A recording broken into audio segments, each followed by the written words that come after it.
Rain poured down in sharp, relentless streams as Malik Thompson guided the sleek black SUV through Manhattan's morning chaos. His eyes stayed on the road, steady, focused, unreadable. In the back seat sat Victoria Hayes, CEO of Hayes Dynamics, a woman who spoke in millions and thought in deadlines. "Tell Mr. Liu we don't need his conditions," she snapped into her headset. "They need us, not the other way around."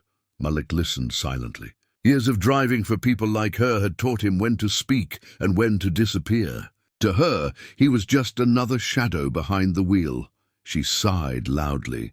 God, drivers these days. Always listening, always pretending to care. The words hit harder than she realized. Malik adjusted the mirror slightly, catching her reflection. Impeccable makeup, diamond watch, and that look of superiority that came with power and ignorance combined. "Ma'am," Malik said softly, "would you like the temperature adjusted?" She looked up, surprised he spoke. "No, and just drive, okay? You don't need to talk." He nodded, eyes back on the road. "Yes, ma'am." Silence filled the SUV, but it wasn't peaceful. It was thick, uncomfortable, like air before a storm. If you're watching this, tell me where you're from in the comments, hit like and subscribe, because what happens next will remind you why you should never underestimate the quiet ones. Victoria's voice rose again, clipped and fast. "The investors from Shanghai, Berlin, and Dubai are already at the table. If we mess this up, the company's dead." She was nervous, though she hid it behind authority. Malik could hear it in her tone, see it in the way she tapped her nails against the phone. She didn't even thank him when he pulled up in front of the luxury tower. "Be here in 3 hours, she ordered, grabbing her designer bag. "Don't be late," Malik gave a calm nod. "Understood." As she vanished into the glass doors, Malik leaned back and let out a long breath. He'd once dreamed of being the man inside those buildings, closing deals, speaking across cultures. He knew 7 languages fluently. But opportunity didn't speak the same language as skin color. 3 hours later, the doors burst open. Victoria stormed out, heels striking the pavement like thunder. Her face was flushed, her voice shaking. "Where the hell were you?" Malik stood by the car, hands folded. "Right here, ma'am. Since you went in." She didn't hear him. "They didn't understand me. The translators couldn't keep up. Half of them barely speak English. This deal is falling apart."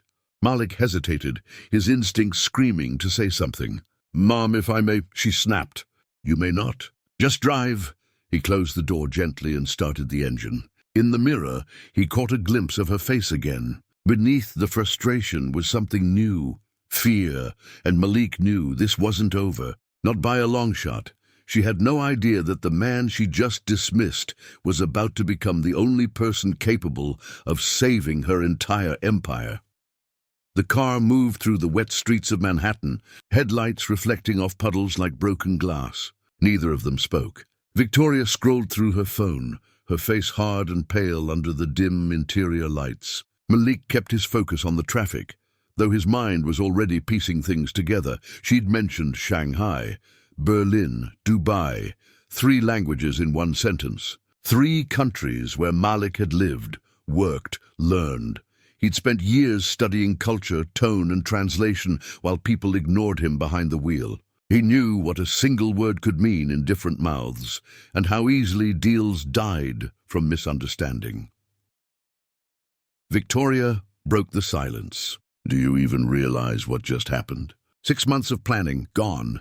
They couldn't understand our proposal because the interpreters were a joke." She shook her head bitterly. "You'd think $600 million would buy competence." Malik kept his voice calm. "I'm sorry to hear that, ma'am." She shot him a cold look. "Don't act like you care. Just drive." He nodded. "Yes, ma'am." But his tone carried a patience that almost unnerved her. The kind that came from someone who knew more than he showed. They stopped at a red light. Victoria exhaled sharply, rubbing her temples. "I'm flying to Dubai tomorrow to fix this mess. If that doesn't work, Hayes Dynamics is finished." Malik turned slightly. "If I may, ma'am, I speak a bit of Arabic. Maybe I could—" She cut him off with a humorless laugh. "You speak Arabic? That's cute. What's next? You're secretly a diplomat?" Her sarcasm filled the car. He didn't respond, didn't even look offended. Just focused on the road again. Listen, she said, shaking her head. You seem like a nice guy. But please don't embarrass yourself. Just do your job. He smiled faintly. Yes, ma'am. I always do. If you're watching this, tell me in the comments. Have you ever been judged before someone even knew who you were? Hit like, subscribe, and stay till the end, because what's coming next will change everything. The drive ended in silence. She exited the car, barely muttering, "Same time tomorrow." When she disappeared inside her building, Malik sat for a long moment, watching raindrops slide down the windshield. He thought of all the times he'd been underestimated, how his knowledge became invisible the moment people saw his skin, his uniform. He started the car again and whispered to himself, "One day, they'll listen," but that day came sooner than anyone expected. The next morning at dawn, Malik's phone rang. It wasn't the company dispatcher. It was her, Victoria Hayes. Her voice was shaking. "Malik, are you free to fly?"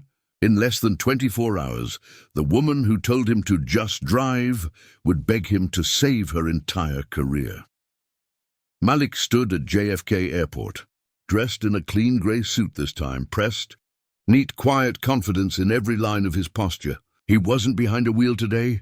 He was standing beside Victoria Hayes, who looked nothing like the composed CEO from yesterday. Her eyes were red from stress, her voice clipped, her energy restless. "Don't make me regret this," she muttered, avoiding eye contact. "I don't know what else to try. The Dubai team won't talk until I meet their partners from Germany and China. And I need someone who can help bridge the gap." Malik nodded calmly. "Understood, ma'am."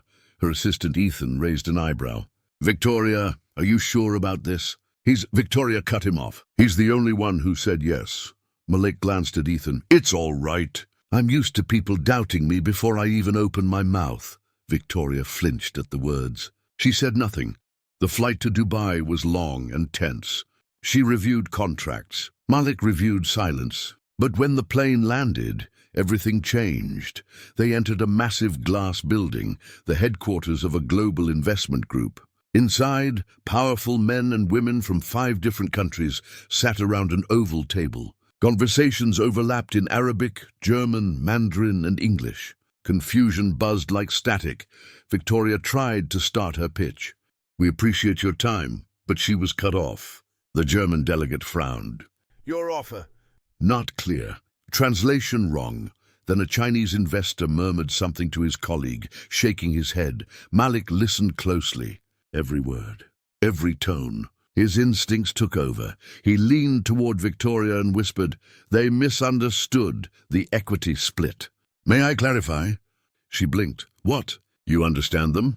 He met her eyes for the first time. "Yes, ma'am. I understand all of them." Without waiting, he turned toward the group and spoke, first in fluent Mandarin, then in German, then seamlessly into Arabic.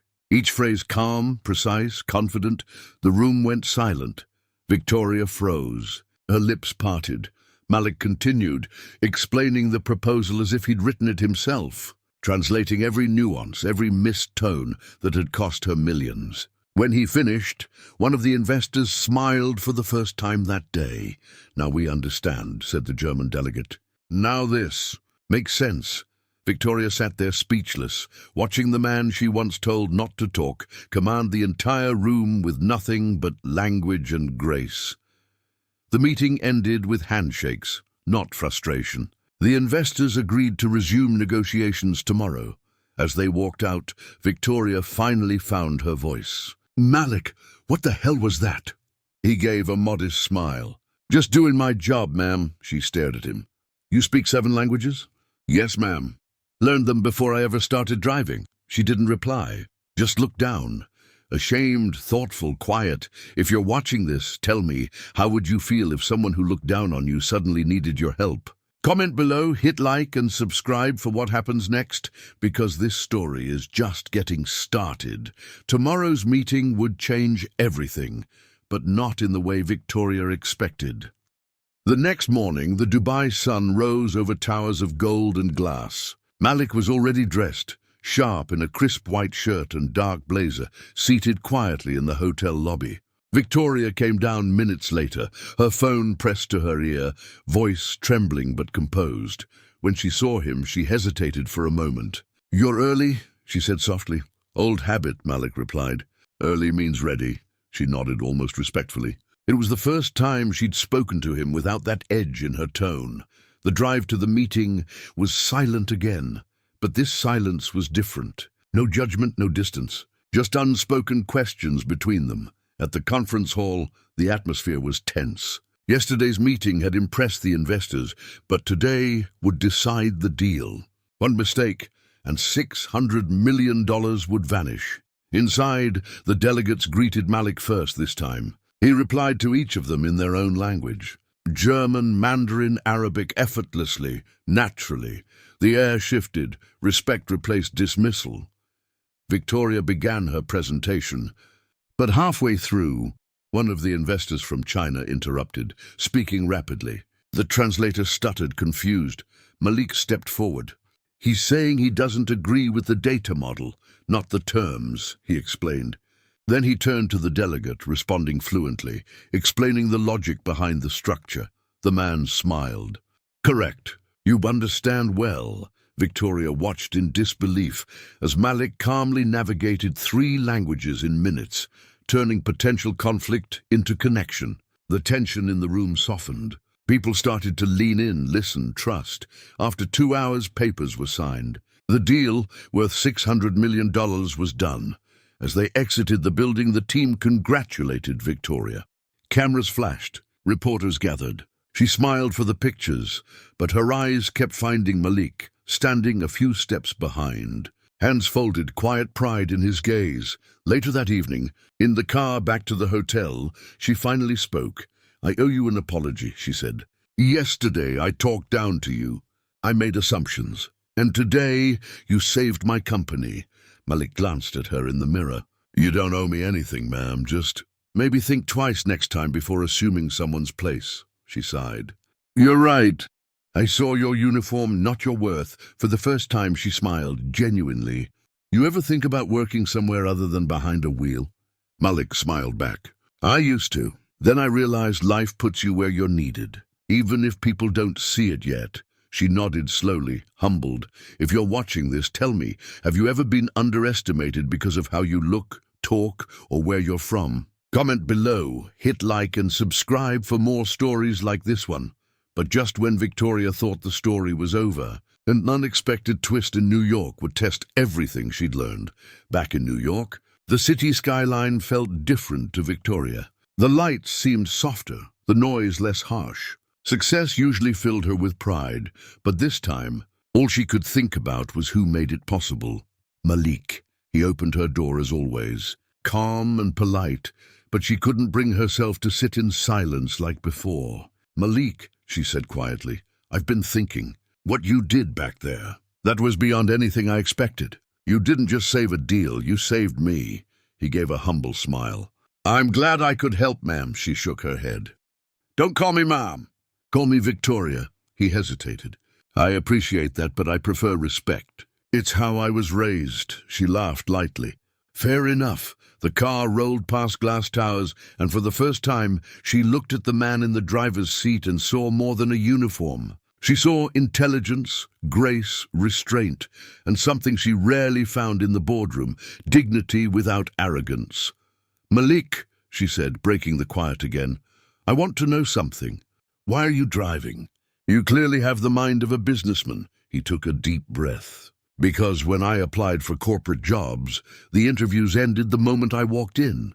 They saw my skin before they heard my voice. This job, at least behind the wheel, I'm not pretending to be anyone I'm not." Her chest tightened. "That's unfair," he smiled faintly. "It's life, Victoria. But every now and then, life gives you a chance to prove what's beneath the surface." She fell silent. His words stayed with her long after the ride ended. The next morning, Hayes Dynamics headquarters buzzed with celebration. The $600 million deal had made headlines. Victoria stood on stage, lights flashing, reporters cheering. She began her speech with practiced composure until she looked down and saw Malik standing at the back of the room. Wearing his driver's uniform, her throat tightened. "I want to thank someone very special," she said, voice trembling slightly. "Someone who taught me that real intelligence doesn't always wear a suit. And real leadership begins with humility." People exchanged confused glances. Victoria gestured toward Malik. "This man right here, Malik Thompson, is the reason this deal succeeded. Not me, not my board, him." The room went still. Dozens of eyes turned to Malik. He looked surprised, even uncomfortable. But Victoria's gaze held steady. "Yesterday, I called him my driver," she continued. "But today I call him my teacher." A wave of applause erupted. Malik nodded respectfully, his face calm but his eyes glistening. "If you're watching this, tell me, have you ever seen someone finally recognize the worth they once ignored? Drop your answer in the comments. Hit like and subscribe for more real stories that make you feel. But just as Malik thought he'd finally found peace, one powerful executive in that crowd wasn't happy and was about to make his life difficult again. The applause from the event still echoed in Malik's ears as he drove home that evening. For the first time in years, he felt seen, not for his uniform, not for the color of his skin, but for his worth. But good moments, Malik knew, didn't last long in his world. 2 days later, he received a call from the company's HR office. The voice on the other end was polite but cold. "Mr. Thompson, we need to discuss a recent incident involving professional boundaries with Ms. Hayes." He frowned. "Boundaries? I don't understand. Please come in tomorrow morning." "It's important." The line went dead. Malik hung up slowly, his heart sinking. He didn't need to guess who was behind it. He'd seen the look on one man's face at the event. Robert Keane, Chief Operations Officer at Hayes Dynamics. Robert didn't like being overshadowed, especially not by a black man who wasn't even part of the corporate team. The next morning, Malik entered the glass tower, calm but wary. Inside the HR office, Robert was already waiting, arms crossed, lips tight. "Mr. Thompson," Robert began, "I heard about Dubai. Impressive work. But I'm concerned about your closeness with Ms. Hayes." Malik kept his voice level. "There's no closeness, sir. I was asked to help," Robert smirked. "Help? You're a driver. Let's not blur lines. The board doesn't like confusion." Before Malik could respond, the door opened. Victoria walked in, eyes cold, shoulders squared. "Robert," she said firmly, "I asked Malik here." "Not you." He turned to her, pretending surprise. "Victoria, I just thought you thought wrong," she interrupted. "Malik acted under my direction. If anyone has a problem, they can speak to me." Robert hesitated. "You're risking your reputation for a driver?" She looked him dead in the eye. "No. I'm defending a man who saved this company while you were busy protecting your ego." The silence that followed was heavy. Robert's jaw tightened. He left the room without another word. When he was gone, Victoria turned to Malik. "I'm sorry. He's been trying to undermine you since the speech. I didn't want it to reach this point." Malik smiled slightly. "It's all right. I'm used to fighting battles people can't see." Victoria shook her head. "You shouldn't have to be. Not anymore. If you're watching this, drop a comment right now. Have you ever had to defend your worth in front of people who refuse to see it? Hit like, subscribe, and stay with me, because what happens next shows just how far one act of prejudice can go. Robert wasn't done. And his next move wouldn't just threaten Malik's job. It would put Malik's name and dignity on the line. 2 weeks passed. On the surface, everything looked calm. The $600 million deal was thriving. Media outlets were still praising Victoria, and Malik went back to quietly doing his job. But underneath that calm, something was brewing. Robert Keane had not forgotten his humiliation. He'd been in line for promotion before the Dubai deal, until Victoria's speech made Malik the face of success. The resentment burned like acid. One afternoon, as Malik waited in the company garage, Robert appeared beside the SUV. His tone was friendly, but his smile didn't reach his eyes. "Malik, right? Heard you're the new hero around here." Malik nodded cautiously. "Just did what I could, sir." Robert chuckled. "Yeah, that's what I heard. The guy who speaks 7 languages, saves the company, and gets the CEO's praise. Quite the fairy tale." Malik said nothing. Robert leaned closer. You know how this place works, right? People like me build it. People like you drive us there. That's how balance stays. Malik met his stare calmly. Balance only lasts when everyone gets respect, sir. Robert's smirk vanished. Careful, Thompson. Don't start believing you're one of us. Malik didn't flinch. I don't need to be one of you. I just need to be me. Robert's jaw tightened. We'll see how long that lasts. Later that evening, Victoria received an anonymous email, an accusation claiming Malik had leaked confidential information about the Dubai deal to competitors. Attached was a forged screenshot of emails that supposedly came from Malik's account. She read it twice, her hands trembling. The board demanded an immediate investigation. Malik was suspended pending review. When she told him, his face didn't break, but his silence said everything. I didn't do it, Malik said quietly. I know, Victoria whispered. But the board doesn't care about truth. They care about control, he nodded slowly. So this is how it happens again, she frowned. What do you mean? He met her eyes. Every time a black man steps out of the box he's been put in, someone tries to push him back in. This isn't new, Victoria. It's just louder this time. Her throat tightened. I won't let them destroy you, he smiled faintly. Then you'll have to fight them. The same way I've fought all my life. If you're watching this, tell me, have you ever been blamed for something you didn't do just because of who you are? Comment below, hit like and subscribe, because the truth is about to come out, and it's darker than anyone expected. Victoria was about to uncover who really sent that email, and when she did, it would flip the company upside down. Victoria didn't sleep that night. The accusation against Malik played over and over in her mind. Something about it didn't add up. The timing, the tone, the phrasing, it was all too perfect, too calculated. By morning, she had made up her mind. She went straight to the IT department before anyone else arrived. Pull up all the server logs for the email linked to Malik Thompson, she ordered. The technician hesitated. Ma'am, that might require board approval. She leaned forward. Then consider this board approved. Do it, he complied, typing fast. A few minutes later, his eyes widened.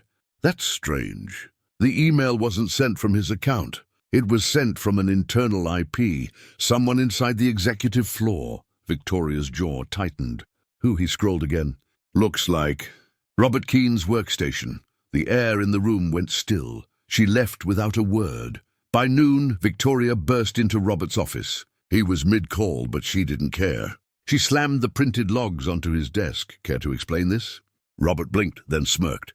You shouldn't be snooping through private systems, Victoria. Dangerous move for a CEO. Her eyes flared. You framed an innocent man to protect your ego. He leaned back casually. An innocent driver.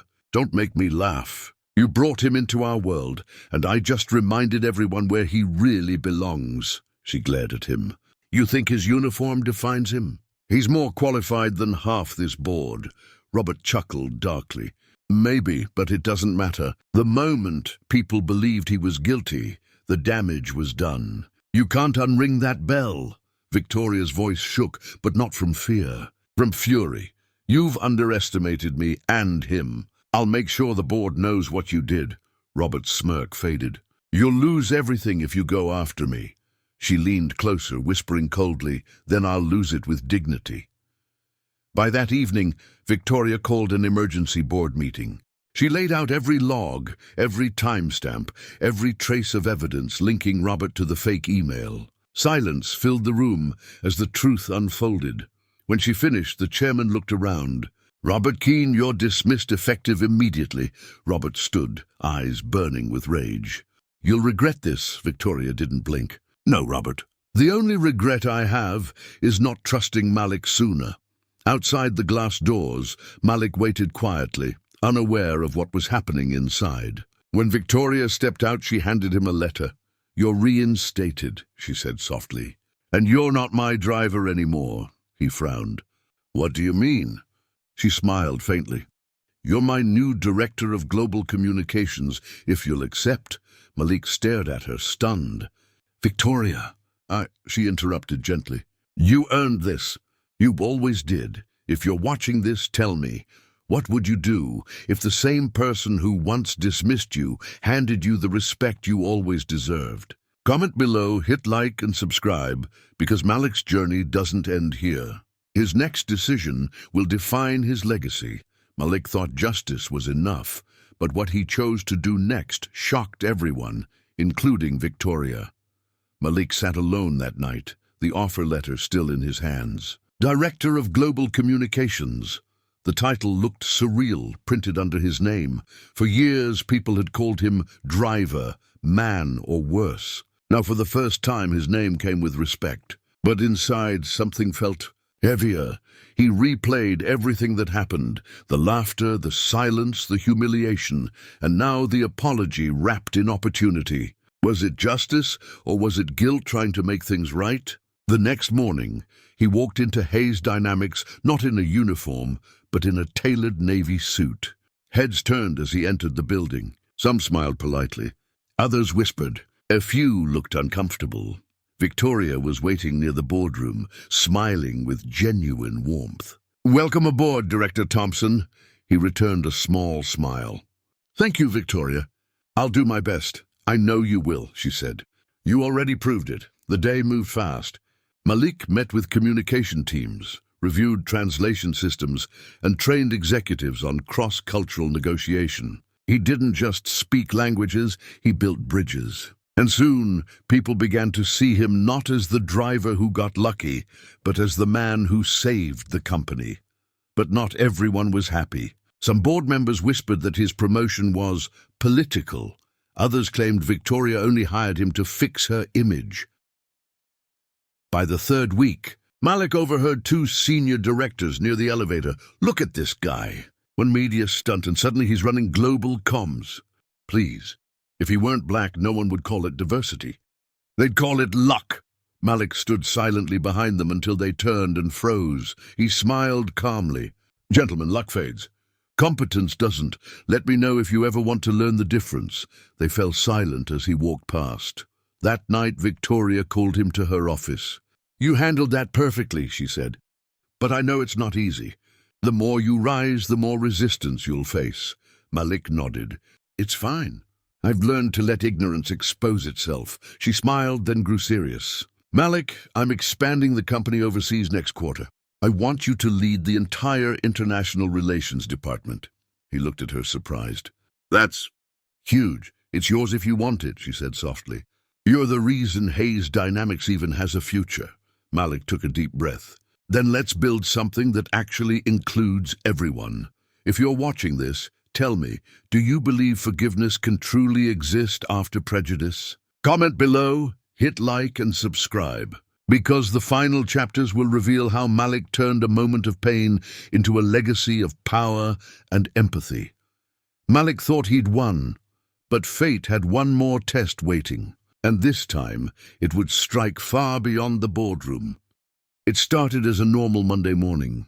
Malik arrived early, coffee in hand, reviewing global contracts. The company was preparing to open its first African branch, a vision Malik had fought for since day one as director. Everything was finally falling into place until his phone buzzed. It was a message from an unknown number. "Congratulations on the promotion, driver. Some things never change." Attached was a photo, him in his uniform from years ago, standing beside the SUV. Someone had gone through old company archives. Malik froze. It wasn't the photo that hurt, it was the reminder that no matter how far he climbed, there would always be those who wanted him back at the bottom. Later that day, Victoria found him standing near the window, quiet. "Bad day?" she asked softly. He showed her the message. Her face hardened. "Who sent that?" "Doesn't matter," Malik said. "This isn't about me. It's about what people see when they look at someone like me." She shook her head. "No, it does matter. People need to see that prejudice doesn't win here." She called an emergency staff meeting that afternoon. Everyone gathered, executives, assistants, even janitors. Victoria stood beside Malik and spoke plainly. "This man isn't just our director. He's the reason this company exists today, and if anyone still sees him as anything less, then you don't belong here." The room fell silent. Malik felt the weight of every pair of eyes, but also something new, respect. Then, unexpectedly, Robert Keane stood up. "Victoria's right," he said quietly. "That message came from my assistant. I didn't stop him. I let my own pride poison the air here. Malik, I owe you an apology." Malik's heart pounded. He hadn't expected that. He nodded slowly. "Apology accepted, Robert. But do better. That's how this changes." Robert lowered his head. "I will." When the meeting ended, Victoria turned to Malik. "You could have humiliated him." "You didn't." Malik smiled faintly. "Humiliation doesn't heal. Truth does." That night as he drove home, not in a company car but in his own, Malik thought about the irony. He used to drive people toward their destinations. Now he was steering an entire company toward a new direction, one led by empathy, equality, and change. He looked at the city lights and whispered, "This time, I'm in the driver's seat. If you're still watching this, tell me, what would you have done in Malik's place?" Drop your thoughts in the comments, hit like, and subscribe for more true stories about courage, justice, and the fight against discrimination. But Malik's journey wasn't over yet, because what happened at the company's grand opening in Africa would change everything again. 6 months later, Malik stood on a marble stage in Lagos, Nigeria. Behind him, a massive banner read, "Hayes Dynamics Africa launch, building bridges, not walls." The crowd roared with excitement. Employees, partners, diplomats, all gathered to celebrate the company's biggest expansion yet. Victoria stepped to the podium first. Her voice carried across the hall. "This dream began with one man, a man who showed us that leadership has no color, no uniform, no limits. Malik Thompson, this company owes its rebirth to you." Thunderous applause filled the room. Cameras flashed. Malik felt his chest tighten, not from pride, but from the emotion of everything that had led him here. He walked to the mic, took a breath, and said simply, "I used to think driving people was my purpose, but now I realize maybe it was just training. Because to lead, you have to listen first." The room grew still. His voice softened. "I've seen how silence lets racism grow, how laughter hides prejudice, and how power often forgets humility. But today, standing here, I see something else. I see change. Real change." He paused, eyes shining. "We didn't come here to build another empire. We came here to rebuild trust." The audience rose in a standing ovation, but just as the applause faded, one of the journalists raised a hand. "Mr. Thompson, how does it feel to be the first black executive leading an international branch in a company once accused of discrimination?" Malik smiled. "It feels overdue." The hall erupted in applause again. Victoria laughed through tears. It was a moment of poetic justice. The driver who had once been mocked was now steering a $600 million enterprise toward a more equal world. After the ceremony, Victoria approached him quietly. "You know what's crazy? The same woman who once laughed at you is now learning from you," Malik chuckled. "Life has a way of turning mirrors into lessons." That night, on the hotel balcony overlooking the city lights, Malik stood alone for a moment. The air was warm, the sounds of Lagos alive. He thought about every person who had ever doubted him, every door that had been slammed shut, every time someone called him just the driver, and he whispered, "Thank you, because if they hadn't underestimated me, I might never have discovered how strong I really am." If you're watching this, tell me, have you ever turned pain into purpose? Drop your answer in the comments, hit like, and subscribe for more stories of resilience and justice that remind us where you start doesn't define where you'll finish. But as Malik was about to find out, true power isn't just about position. It's about what you do when someone else needs a lift. A few months after the Lagos launch, Malik's success became global news. Magazines featured him as the man who redefined corporate equality, but he didn't let it change who he was. Every morning, he still greeted the security guards by name, still helped the interns find their footing, still remembered how it felt to be invisible. One morning, as he entered the office, a young man approached him nervously. He was one of the new drivers. "Sir, I just wanted to say, your story. It keeps me going. I'm still in the uniform, but when I see you up there, I know I can get there too." Malik smiled. "You won't stay in that uniform forever. Just promise me one thing. When you get there, help the next person up too."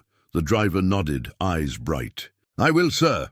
Later that day, Victoria came into his office holding a file. "We got another deal proposal," she said.